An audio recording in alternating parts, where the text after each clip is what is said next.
Welcome to the ThinkData Podcast, and today I'm really excited to welcome the CTO of Laurel, 𝐬𝐮𝐬𝐫𝐞, to the show. Jason has a really impressive background. He previously served as the CTO of Ironclad. He spent nearly 10 years there. They were building contracting software. And prior to that, he worked for the likes of SalesforceIQ and Grovo. Laurel are a really interesting Series C AI-powered time intelligence platform.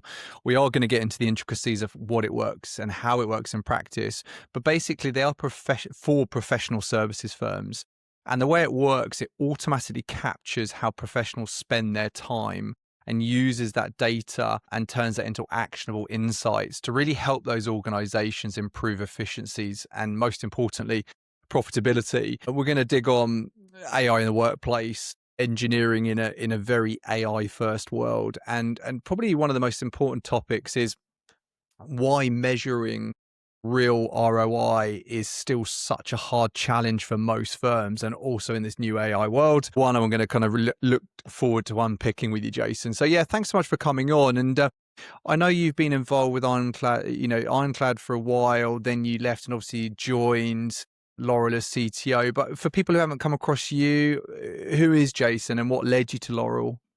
Yeah. So thank you for the intro and thank you for having me on. So I've been working in this kind of enterprise software B2B space for a while. As mentioned, one Salesforce and Ironclad, et cetera, et cetera. And like I've really enjoyed this space for a few reasons, right? Like I think when you work at startups, you are lots of this. It's really dynamic. You have new problems all the time. Things are shifting, which is really exciting. Enterprise software I really enjoy. As connects back very clearly to Laurel is building CRM software, building timesheet software, et cetera. It doesn't sound the most exciting thing in the world. However, what I find really interesting about it is you end up working the tools that people use every day in their jobs and whatever. And I think the exciting bit is you allow people to do what they like about the job. If you think about, in our example at Laurel, nobody goes to become a professional services person, be a lawyer, be an accountant to track time. That's not what's exciting about the job. You have to do it, but that's not why you do it, right? And there's so many cases of this across software, right? For like software engineers, like nobody, like version control is not the most exciting thing, but if you didn't have it, you would spend a lot of time worrying about that problem, right? And so I think that's the exciting thing about the space and what we're doing.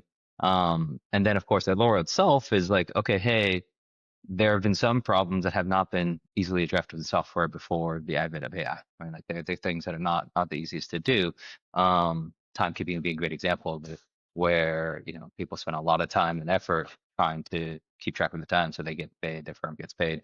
And software hasn't done a great job. It helps a little bit, but just a little bit. And so what appealed to me was this opportunity to go and change how people work to make it much easier so they could focus on their actual job, right? Be it providing legal counsel, could be doing accounting work, doing whatever. Really focusing on that rather than doing that, and also focusing on tracking all of these things, Yeah. which is not as That's exciting. really interesting. It's very fascinating because before I knew I had you on, actually, one of my friends runs a consulting firm. They're a small firm. And one of the big challenges he had about a year back was he had so many different consultants working on different mandates, was actually just tracking time Yeah. accurately. And back then it was still quite we're talking about a year ago, very kind of labor intensive process. So how did companies and individuals previously track time, and at what point and how did you, or not necessarily you, but the founders think there's an opportunity here? Yeah. So previously, and honestly still now, a lot of lawyers and accountants, they effectively would they might write down a note. A lot of them have a notepad where they just like, from this time to this time, I did X, right? And so the context here for especially lawyers is they bill hours, but they not only have to bill hours, they generally have to explain what they did, right? So a lot of lawyers, they bill by increments of the 10th of an hour. So, right, they effectively could, and the smallest increment is a 10th of an hour, but they'll bill time that way. And when they send a bill out, they'll like describe, I did this for 6 minutes or an hour or whatever, right? And so a lot of them have developed pretty sophisticated personal systems for that, right? Where they do that. Some of them might have a piece of software, they hit a start timer and stop a timer. But at the end of the day, it has generally been an exceedingly manual process, right? Like where somebody, like as they do their work, they also hit a timer, right? And sometimes people buy physical timer clocks that they use, all kinds of stuff like that. It's pretty wild. And I think if you, as myself, not being a lawyer, not being accountant, not having done it, it's like when you start to see like, wow, it's a pretty wild kind of difference than people who don't have to bill time and don't have to track it like that. And so I think a lot of the founders and what the folks at Laurel saw was like, that is just like so painful that it's crazy, right? And if you talk to the lawyers who go from working at a firm to go in-house, right? So they go, not working at a firm, but somewhere, a company in an in-house counsel role. It may not be the most important thing they care about, but often it is in the top 3 or 5. Is like, I'm happy I don't have to track time anymore. And so Yeah, that bit's done. exactly. And so like that's effectively what drove it, right? It's like, you can very obviously see it's like, hey, this is like a very important, but doesn't really, it's not the highest leverage thing you can do, right? It's like very Yeah. far from the highest leverage thing, but it's a must do. And so it's a clear pain point. And it's also one of those things where it's been done for so long, it's like a lot of these things where people, I think, in it kind of get blinded to it, right? It's just like, hey, this is just a part of our life, right? And so sometimes you kind of have to have that moment of like, why is it part of our life? Can we change Yeah. it? And especially now with the advent of AI, like, can you actually do it in a different way, right? Like both, not the AI side, but can we collect the data, but then can we then use AI to make sense of that work? And that part had always been really hard previously, right? It's like, okay, hey, you even if you could automatically figure out what you were doing, but if you don't really know what that means, right? Like, you might be, might be on a call together, but if you have no sense about what that call is, then it's not that helpful for you, and you still have to do Yeah. it. It's really interesting because obviously the use cases there, the problem statement, there's evidently on your point, really valid point, why are you making do with the way you're doing it now? Why don't you kind of adapt and consider a new technology like Laurel? But that's all well and good because a lot of these companies and organizations I'm guessing you're working with, say Laura as an example, some of them older firms, very established, very legacy tech, very legacy processes. People are stuck in their ways. So what was your biggest challenge as CTO to kind of get Laurel working properly and reliably in what can only be described as some companies very complex and legacy platforms? Yeah. So, I mean, I think I would say that there's a bucket of two thematic areas, right? Like there's technology and there's actually culture. On the technology side, as you said, a lot of these firms have a lot of legacy setups, right? They're not the most progressive when it comes to technology. They're not, they're pretty conservative. A lot of these things, right? Think about law firms, accounting firms. They're pretty risk management is a big part of their job, right? So they're pretty risk averse. And so even when they're like, okay, hey, this is a real opportunity with AI, we could do something here.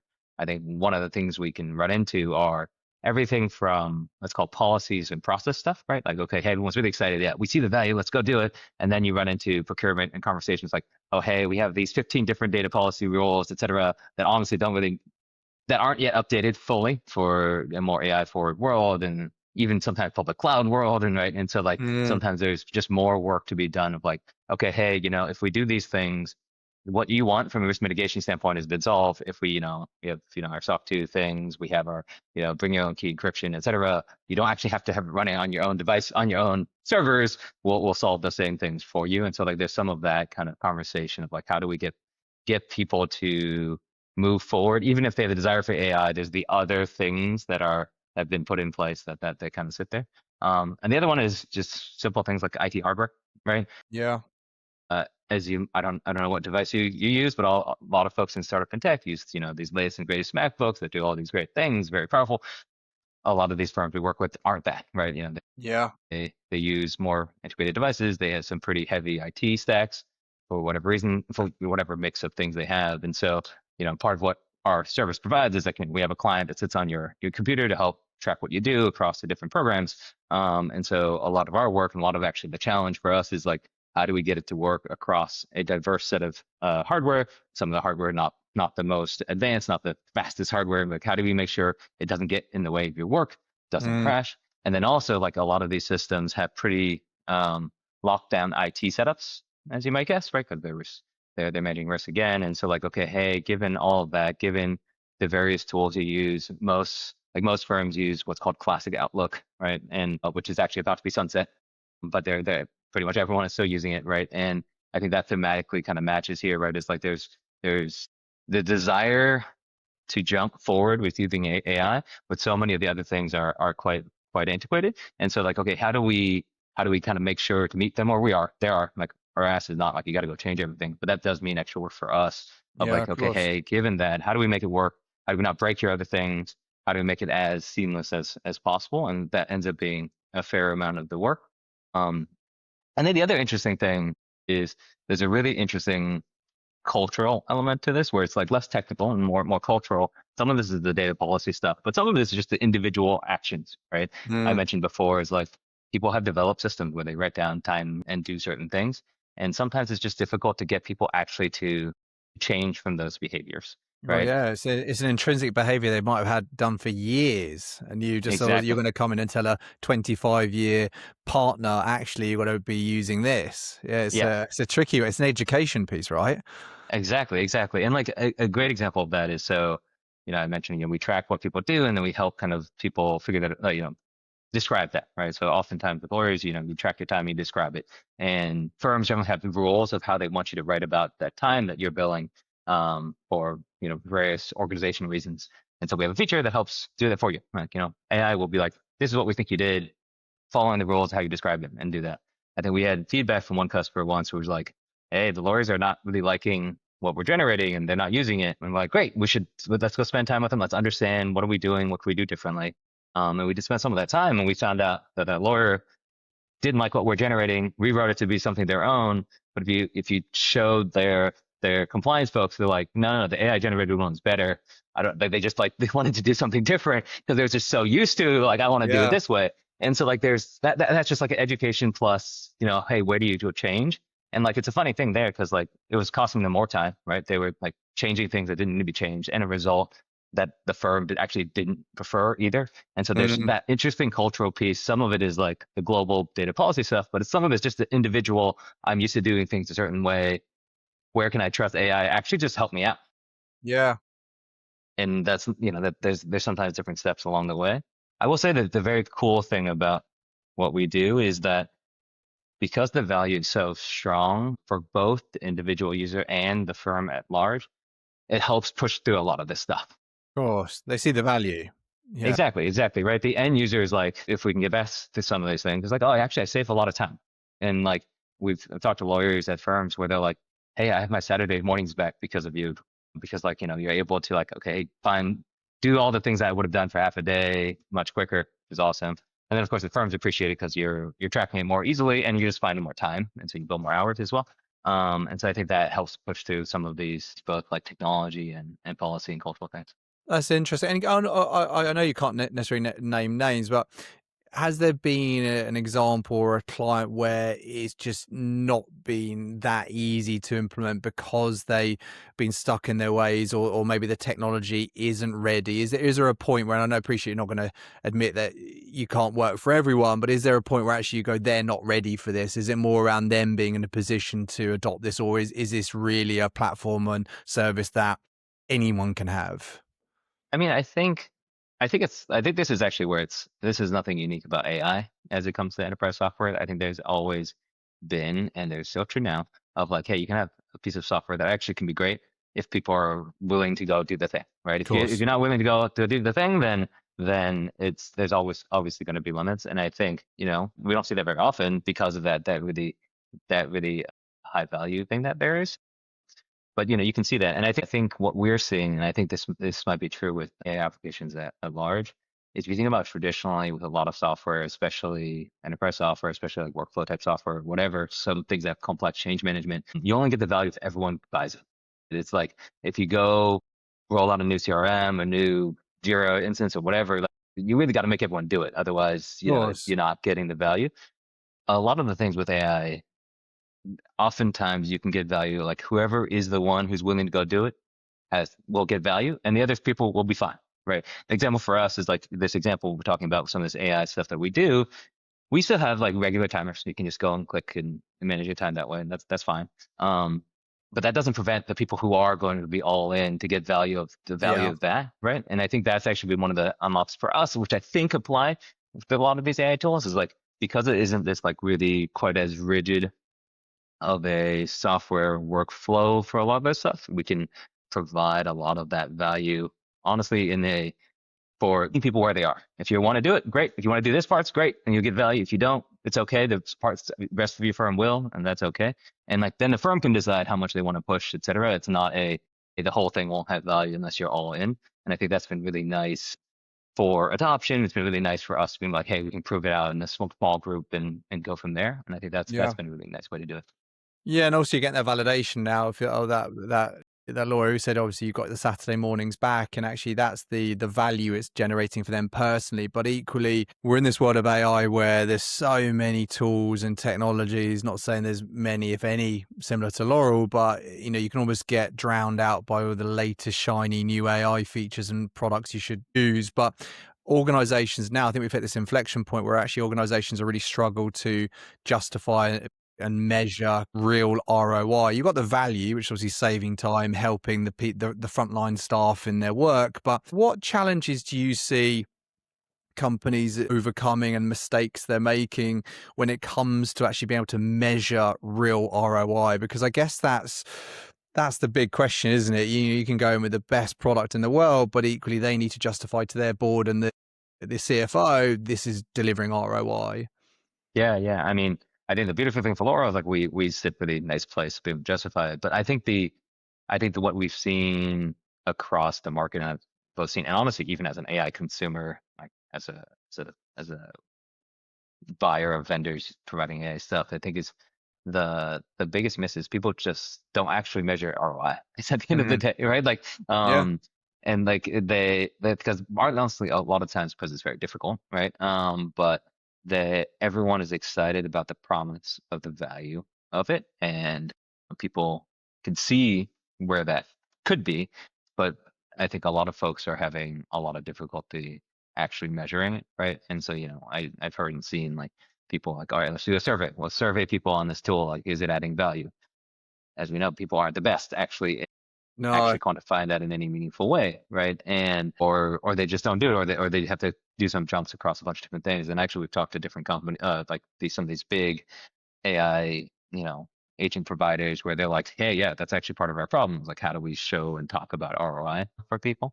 And so I think that's actually the huge part of it is like just needing to figure out as a company, how do you go and measure that value? Which I think this is actually once again where comes back to a lot of just the things that are just normal about doing business, not about AI even, right? Is like because measuring AI ROI comes down to can you measure the work product, right? If you Yeah. can measure the work product, you should hopefully be able to measure like how was it before and after you implemented some AI tool, and can you see that, right?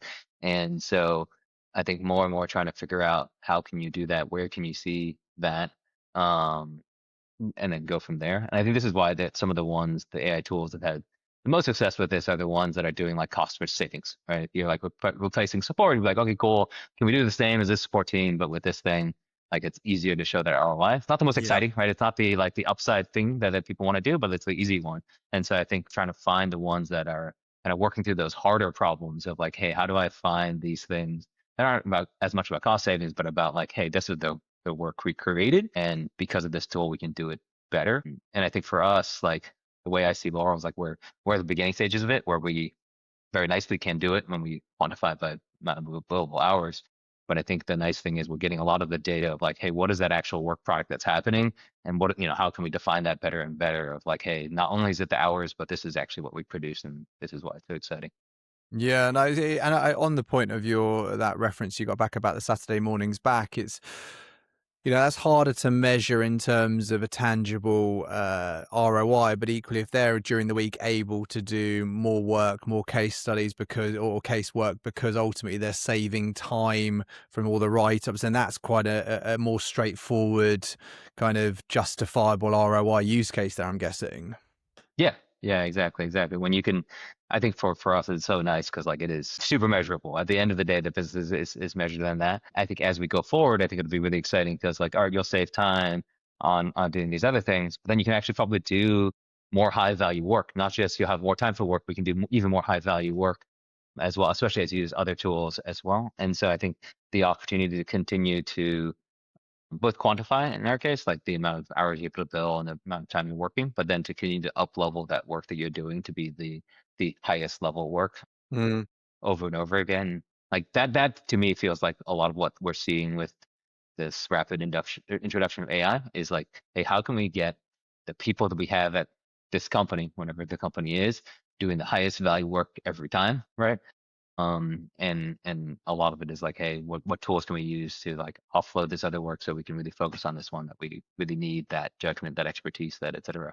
Yeah, that makes sense. And I'm keen to touch on your journey at Laurel because obviously you're at Ironclad for what, nearly 10 years. You work for obviously a pocket of Salesforce as well. And you come into Laurel, this kind of hyper growth Series C business. What's been the biggest challenge for you personally in terms of joining an organization that in such a key role as obviously CTO?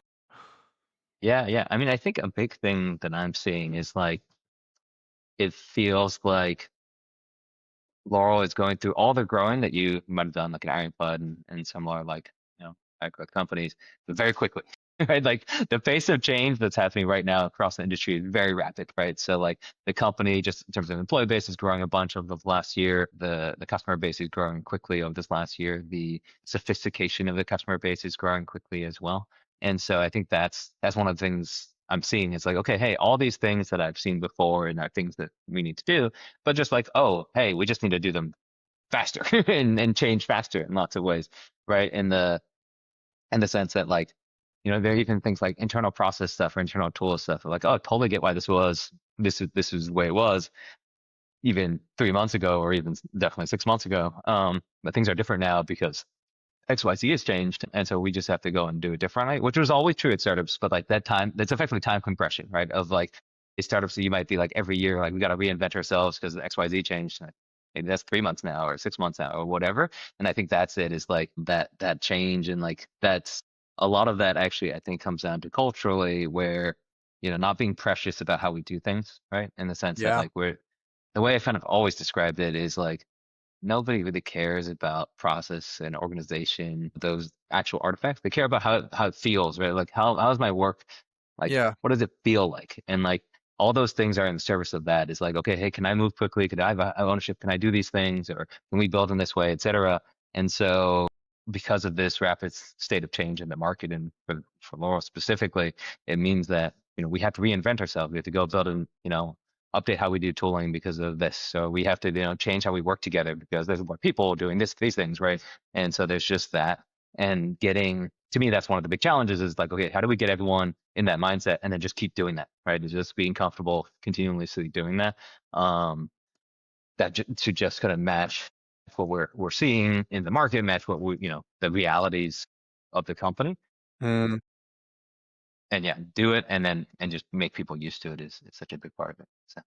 Yeah, I think it's a really good point. It's the rate at which innovation and technology teams are having to adapt now. I've been staffing for 23 years in tech. I've never seen the rate of new tooling, new ways of working, obviously the impact of AI on engineering teams and workflows. And it's just, how do you personally keep on top of that? Because obviously you're the one that's obviously sitting with the board, the founders, the investors, and saying, we need to commit to XYZ tool or these processes. How hard is that to do? It is both tremendously hard and also easy. Tremendously hard in the sense that like there is so much, and like it is more than anybody can fully keep up with, right? Like if we're honest, like it's there's so much there. But it's also easy because like it is super fun and exciting, right? Right? Like I think I saw something about like Sergey going back to Google, like I think it was him. I was like, you can't sit this out. This is not the moment to sit this out if you work in software, right? And I think a lot of people who work in software feel this way, right? It's like it's such a moment of an exciting moment of change that it is easy to get excited and to try things and do that. And so that's where it's, a lot of people in tech and software, like it's a job, but it's also a hobby. Like a lot of people got into because they Of really course. have Yeah. passionate for the thing, You right? do this in your And spare so, time, right? Yeah, the yeah, coding, exactly. yeah. Yeah, exactly. And honestly, for me, you mentioned I was at Ironclad for a long time, so I was there for a long time, and then I took a break working full time before I came to Laurel. And then part of it was like, great, like I don't have an org to run, I don't have all that stuff. I can go build software. So I actually did that. I was like, all right, let me go build some things. I wrote some game with some vibe coding. I did some stuff with 3D printing and building technology that I don't normally work with, and like that that hobby aspect is there. And I think for a lot of us that helps make it a lot easier. And so like even in the last few months, I think everyone knows like December, January, there's been this feels like a sea change in how development is happening. And so like Yeah. a lot of that stuff is in a lot of ways easy because it's not like we have to go force ourselves to go read some industry mag that we don't don't care about. It's just like, oh, this is a fun new thing. Let's go and try and play. And so I think that a lot of it is that. And I've always been a big believer of like a lot of that is learning by doing, right? You can read what you can read, and that's great, but you just got to try the things, right? And you got to try the thing and get the feel for it, which is an amazing fit for this time. Like a lot of it Yeah. is actually not really. I mean, there's a tiny bit, there's some reading, but a lot of it is the trying and kind of going through that iterative learning process yourself is such a big one. And so that's it for me, right? And I think, and you see that I think with lots of folks who are the same of like, hey, I'm really interested in this, and like either doing it with their work or like I have a side thing that I tried it out myself and now I want to bring it into work. The idea that I've tried and how I build things, and I think that's worked quite well, both for myself and folks I've seen as well. And what's next for Laurel? I know obviously you guys are still growing at a rapid pace, but from a product standpoint, what can people start to see and hear about you guys in the market? Yeah. So we just announced a new product called Signal. It's based on the same core technology, right? So our core technology ends up being like we track what people do for work, right? We have cloud integrations. We have clients that sit on people's machines to get us. It's people. We have this cloud integration. We have this desktop client to track what people work. And our current product is creating these timesheets more easily for billable hours. Signal is effectively taking that core technology and really opening up to more of the market, right? And the way I think about this is everybody doesn't really know where they spend their time working, right? If you ask people, No. they will guess, but they have no idea. And so the Signal product is really to help companies to get a better sense for that. It's like, hey, where are people spending their time, in working with which clients or which projects in which programs doing what. And so then the question is then hopefully we will be able to surface insights that people can then make strategic decisions of like, oh, hey, we're spending a lot of time doing X and with these high value people, and we really shouldn't be doing that. Like, can we provide tooling and support, et cetera? And so it's really that taking that core, like understanding where you're spending your time, and now surfacing a new product, which is, the aggregate insights for companies so they can make those calls.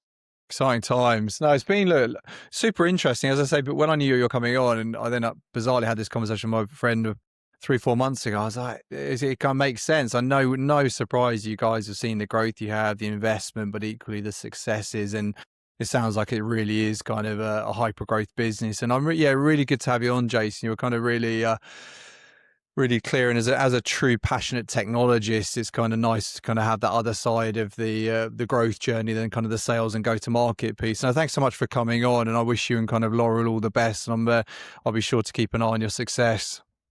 Thank you for having me on, Alex. I really appreciate it. Appreciate it. Thanks, Jason.